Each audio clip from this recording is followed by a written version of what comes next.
This video is brought to you by Altium 365, where the world designs electronics, and Octopart, the fastest search engine for electronic parts.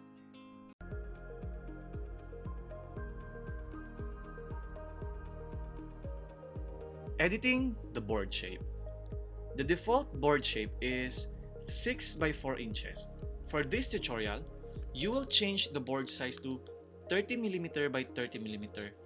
Now to zoom back out and show all of the board, select View, then click Fit Board from the main menus, or you can just click Control Page Down. The board will exactly fill the PCB editor. To manipulate the size, you need to be able to see the edges of the board. Now use Control mouse wheel to zoom out a bit more or press page down. Next step is to change the board shape. This is done by board planning mode. Select View, then click on board planning mode from the main menus to change it. The main shortcut is just click 1.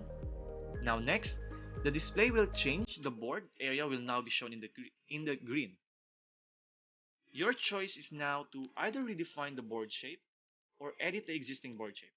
For a simple square or rectangle, it is more efficient to edit the existing board shape. To do this, select Design, then Edit Board Shape from the menus. Note that you must be in board planning mode for this command to be available.